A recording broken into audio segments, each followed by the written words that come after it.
Hello, Cancer, Sun Rising, and Venus Signs. Kamusta kayo? Sana ba'y nasa mabuti kayong kalagayan? Welcome back po sa Star Tarot. At kung bago kayo dito, welcome din po kayo. Thank you for your support. I truly appreciate it. God bless you. Strength. Don't let weeds and thistles cultivate in your garden. Okay? Huwag kang panghinaan ng loob. Alright? Huwag mong hayaan no, ng mga negative energies ang bumalot no, ng energy mo. Kumbaga.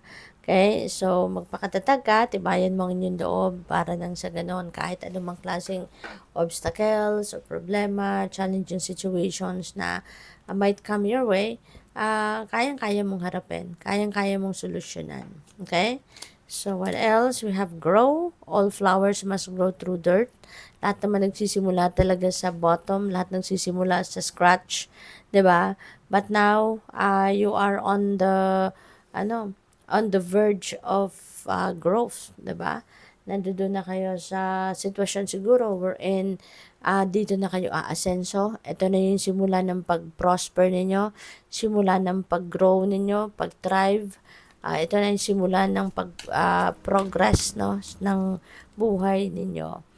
At magtatagumpay ka, bloom wherever you're planted. Ayan. Kung ano man itong ginagawa mo, pinagkakaabalahan mo, that is where you're going to claim your success. No? Pagtatagumpayan mo ito. You are definitely going to succeed sa kung ano man ang mga pinagkakaabalahan ninyo.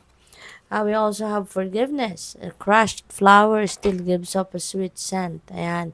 So, this is maturity na ipapakita mo dito. You're going to display how emotionally matured you are. Despite na nasaktan ka or sinaktan ka ng kung sino man sa buhay mo, matututunan mo pa rin magpatawad because you are going to be um, showing off na mas magandang pairalin ang pagmamahal, pagpapatawad kaysa sa galit, no?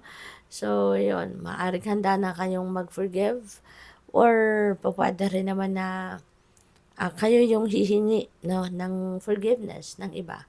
Maaaring you are also going to be willing to ask for forgiveness kung meron din naman kayong kailangang hingian ng kapatawaran, no? Sometimes din yung forgiveness, excuse me po, hindi naman kailangan na meron talagang taong hihingi sa inyong kapatawaran. Sometimes, even if the people who have caused us pain, kahit hindi sila humingi ng kapatawaran sa atin, because we want to move on with our lives na, kusa na tayo nagpapatawad. Diba? Yung sa puso natin, pinapatawad na natin sila or siya. Diba? Para na maalis na yung bubog, no, sa dibdib natin. Maalis na yung tinik sa dibdib, no? Yung ganoon. Kaya kailangan na patawarin na sila even if they are not asking for our forgiveness, 'di ba? So, tingnan natin kung ano pang mga messages. And thank you no, for subscribing. If you haven't subscribed yet, subscribe na po kayo. And also, maraming salamat din sa mga hindi nag-skip ng ads. Thank you very much. Malaking bagay po yan sa akin. And please click the join button po sa baba ng video kung gusto po ninyo mag-join sa membership. And also sa mga cross-watchers, maraming salamat po for being here. Sigurista na kayo ngayon, no, Cancer. Natuto na kayo. Maybe you have learned a lesson in the past na mas unahin ninyo yung pagiging sigurado sa bawat step na gagawin ninyo para hindi kayo magkamali, no? Para wala kayong pagsisihan, yung ganon.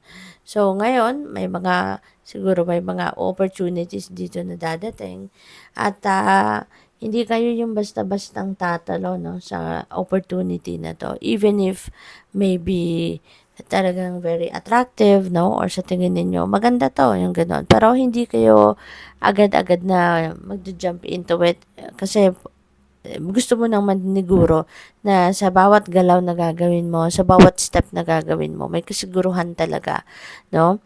At gusto mo na magkaroon dito ng gusto mo na masiguro mo na this is for your best interest talaga. Gusto mo pag-aralan muna to. Ito nga ba yung kailangan mo? Ito nga ba yung best para sa'yo? Yung ganun ba? No? Kasi siguro, 'di ba? Sometimes may mga opportunities na dumadating na it looks like it's too good to be true. 'Di ba? At baka nangyari na yan sa iyo in the past, natisod ka, nagkamali ka, 'di ba? Kaya ngayon natuto ka na. You are now more clever, 'di ba? You are now smarter, yung ganon. Kaya nga, gusto mong maniguro, hindi kayo nagmamadali rito, no? Sa mga opportunities na to. We also have the Eight of Wands, I mean Swords. This is yung parang self-sabotaging energy. Ito. Yung parang siguro merong mga opportunity na dumating or dadating, pero you will react like hindi mo siya papansinin, hindi mo siya gagawin because may pagdududa ka sa iyong sarili. Maring nagdududa ka sa iyong kakayanan, yung gano'n, ano? So, for some of you, kasi hindi naman ito para sa lahat, okay? May mga messages dito na hindi sasakto sa iyo, mayroong mga messages na sasakto. So, yung mga hindi sumasakto sa inyo, just leave it for someone else, okay? Kasi, normal yun. This is a collective reading, hindi ito one-on-one reading. So, yeah, for some of you, maaring may ganitong sitwasyon. No? Napipigilan mo yung sarili mo to uh, accept any offers, mga ganon. Kasi may pagdududa ka sa sarili mo. Pero sana ma-realize ninyo, Cancer, na lahat tayo, we are all equipped, no?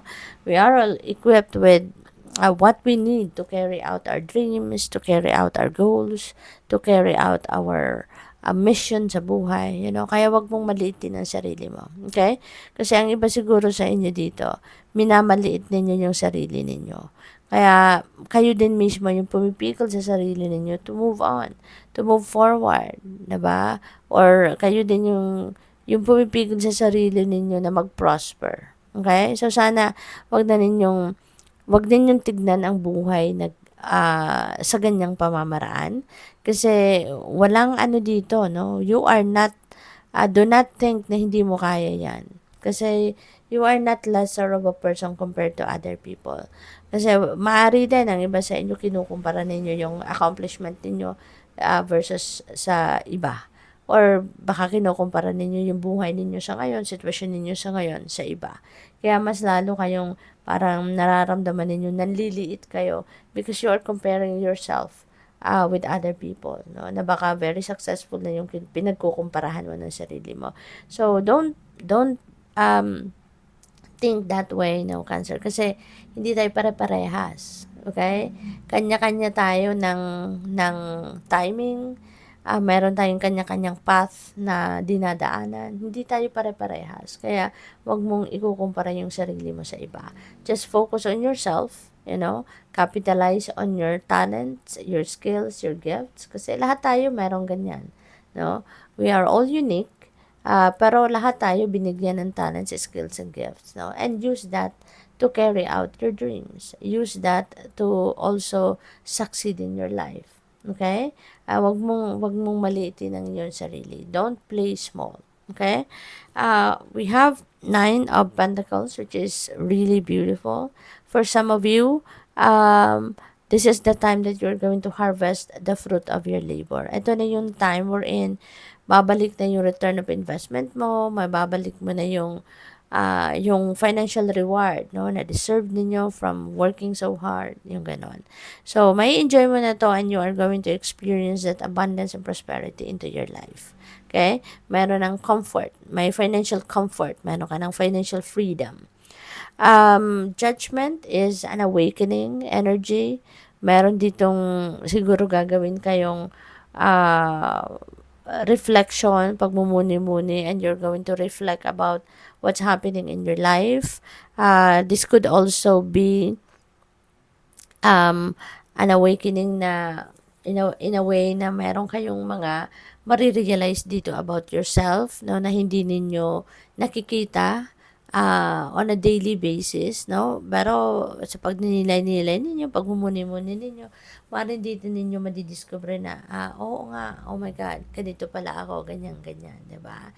So, maraming realizations dito ang may isip kayo. And sa pamamaraan na ganyan, you are going to, kumbaga, siguro gagawin mo yung mga pagbabago sa buhay mo, you're going to change kung ano man yung sa tingin ninyo kailangan baguhin, 'di ba? Kaya parang may rebirth dito eh. Kasi bibigyan mo ng pagkakataon ng sarili mo ngayon na mabago for the better. Okay? So, good luck. Thank you for watching. Love and light. Namaste.